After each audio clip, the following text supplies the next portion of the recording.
അങ്ങനെ രേവതിക്കുട്ടി കൃഷ്ണജയെ വിളിക്കുകയാണ്.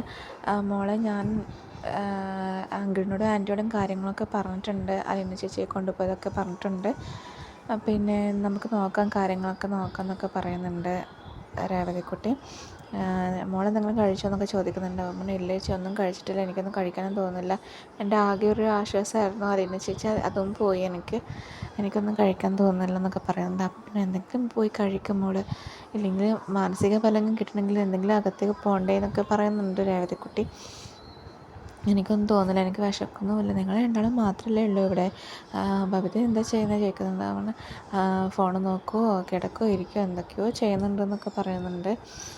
പിന്നെ മോള് വിഷമിക്കൊന്നും വേണ്ട, നമുക്ക് കാര്യങ്ങളൊക്കെ നോക്കാമെന്നൊക്കെ പറയുന്നുണ്ട് രേവതിക്കുട്ടി. എന്തെങ്കിലുമൊക്കെ കഴിക്കണം, കഴിക്കാതിരിക്കരുതെന്നൊക്കെ പറഞ്ഞുകൊണ്ടിരിക്കുന്നുണ്ട്. അച്ഛൻ്റെ വിവരമൊന്നും അറിയില്ല. അച്ഛൻ്റെ ഫോണാണെങ്കിൽ ഇവിടെയാണ്. അതെന്താ ഇവിടെ ഫോൺ വെച്ചത്? അത് ഇപ്പം ന്യൂസൊക്കെ വരുന്നതല്ലേ, അപ്പോൾ അച്ഛൻ അതുകൂടെ കണ്ടിട്ട് അച്ഛന് അധികം ആവണ്ടെന്ന് വിചാരിച്ചിട്ട് അലീന ചേച്ചി കൊണ്ടുപോകുന്നതാണെന്നൊക്കെ പറയുന്നുണ്ട്. അത് കഴിഞ്ഞ് അലീനയും കൊണ്ടുപോകുന്നതാണ് പോലീസുകാർ. പറയുന്നുണ്ട് ഇവിടെ പോലീസ് സ്റ്റേഷനിൽ തന്നെ കൊണ്ടുപോയാൽ മതി, അവിടെയാണ് എനിക്ക് ഡ്യൂട്ടി, അവിടെ നിന്ന് പറയിപ്പിക്കാമെന്നൊക്കെ പറയുന്നുണ്ട് പോലീസുകാർ. അത് കഴിഞ്ഞ് കൃഷ്ണമോൾ മനുവിനെ വിളിക്കുന്നതാണ്. മനുവേട്ട അലീന ചേച്ചിയെ കൊണ്ടുപോയി പോലീസുകാർ. അതെന്തിനാണ് പോലീസുകാർ കൊണ്ടുപോയത്? അങ്ങനെ ഒരു നിയമമൊന്നും അല്ലല്ലോ കൊണ്ടുപോകാനുള്ളത് നിരപരാധികളെ. അത് മറ്റേ വനിതാ പോലീസുകാരൊക്കെ ഉണ്ടായിരുന്നു, അതൊക്കെ കൊണ്ടുപോയി എന്നൊക്കെ പറയുന്നുണ്ട്. അന്നത്തെ ആ സംഭവത്തിനെ കുറിച്ചിട്ട് കൊണ്ടുപോയതാണ്. അങ്ങനെയാണെങ്കിൽ വീട്ടിൽ നിന്ന് ചോദിച്ചാൽ പോരെ? അതൊന്നും ചെയ്തിട്ടില്ല, അലീന ചേച്ചിയെ കൊണ്ടുപോകാൻ ചെയ്തതെന്നൊക്കെ പറയുന്നുണ്ട്. എന്നാൽ ഞാൻ നോക്കാം മോളെ, ഞാൻ എന്താ വേണ്ടതെന്ന് വെച്ചാൽ ചെയ്യാമെന്നൊക്കെ പറയുന്നുണ്ട് മനു. പിന്നെ അത് കഴിഞ്ഞ് മനു വീട് വിട്ട് ഇറങ്ങാൻ നേരം മറ്റേ കമല വന്നിട്ട് പറയുന്നുണ്ട്, നീ എവിടെയൊക്കെ പോകുന്നത്?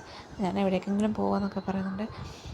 പിന്നെ ഹരി പോലീസ് സ്റ്റേഷനിൽ കയറിയുമ്പോൾ നിനക്കൊന്നുമില്ല, അലീന കയറിയെന്ന് പറയുമ്പോൾ നീ ഇവിടുന്ന് ചാടിപ്പോകാൻ പോവുകയാണല്ലേ എന്നൊക്കെ പറയുന്നുണ്ട്. അപ്പോൾ പറഞ്ഞു അവൾ കാരണം ഇതൊക്കെ സംഭവിച്ചതാണ്. അപ്പം മനു പറഞ്ഞിട്ട് അവൻ പറയുന്നുണ്ട് അവളുടെ ഒരു സർപ്പദൃഷ്ടിയാണ്. അച്ഛൻ അവളെ പോയി കണ്ട ശേഷമാണ് അച്ഛൻ, അല്ലെങ്കിൽ 1 വർഷത്തോളം അച്ഛൻ ജീവിച്ചിരിക്കേണ്ട അച്ഛനാണ്, അല്ലെങ്കിൽ കോണിപ്പടിയൊക്കെ കയറി ആവശ്യത്തിനൊക്കെ കയറുന്ന ആളാണ്. അവളെ ദൃഷ്ടി കണ്ടപ്പോൾ തന്നെ അച്ഛൻ മരിച്ചു എന്നൊക്കെ പറയുന്നുണ്ട്. പിന്നെ അപ്പോൾ അമ്മയോ എന്ന് ചോദിക്കുന്നുണ്ട്. ഞാൻ വന്ന് കയറിയ പിന്നെ ഇവിടെ വെച്ചിട്ട് കയറ്റായിരുന്നു, പിന്നെ തെങ്ങ് കയറ്റക്കാർ അങ്ങനെ ആയിരിക്കും, ഒന്ന് പോവാം അമ്മയെന്നൊക്കെ പറഞ്ഞിട്ട് പോകുന്നുണ്ട്. എന്നിട്ട് അതിന് ശേഷം മനു ഗോവർദ്ധനെ വിളിക്കാണ്. ഹലോ ഗോവർദ്ധൻ അങ്കിളല്ലേ? എനിക്കൊരു ഡൗട്ട് കൊണ്ട് ചോദിച്ചതാണെന്നൊക്കെ പറയുന്നുണ്ട്. അങ്കിളെ അലീനെ പോലീസുകാർ കൊണ്ടുപോയി എന്നൊക്കെ പറയുന്നുണ്ട്. അയ്യോ, അവളെന്തിനാണ് കൊണ്ടുപോയത്? അന്ന് ഇവിടെ ഒരു ഇഷ്യൂ ഒക്കെ ഉണ്ടായിരുന്നല്ലോ, അതുകൊണ്ടാണ് കൊണ്ടുപോയതെന്നൊക്കെ പറയുന്നുണ്ട്. എന്നാൽ പിന്നെ അവർ ചോദ്യം ചോദിച്ചിട്ട് അവരെ അങ്ങ് വിട്ടോളും എന്നൊക്കെ പറയുന്നുണ്ട്. എന്തായാലും ഞാൻ അന്വേഷിക്കാൻ പോയിട്ട് എന്നൊക്കെ പറയുന്നുണ്ട്. അവിടെ എന്തായി? ഇവിടെ പുറത്തിറക്കാൻ പറ്റാത്ത അവസ്ഥയാണ് അങ്കിളെ. പിന്നെ ഗേറ്റിന് ഓട്ടോമാറ്റിക് ലോക്കിംഗ് സിസ്റ്റം ആയതുകൊണ്ട് രക്ഷപ്പെട്ട് ആരും കയറി വരാൻ പറ്റത്തില്ല എന്നൊക്കെ പറയുന്നുണ്ട്.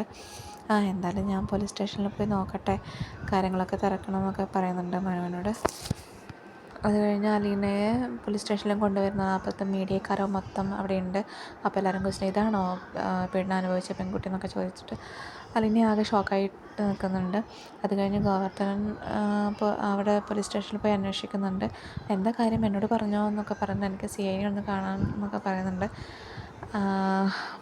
അപ്പോൾ അവർ പറയുന്നുണ്ട് എന്താ കാര്യം എന്ന് വെച്ചാൽ പറഞ്ഞു, എനിക്ക് അവരോട് സംസാരിക്കാനുള്ളതെന്നൊക്കെ പറയുന്നുണ്ട്.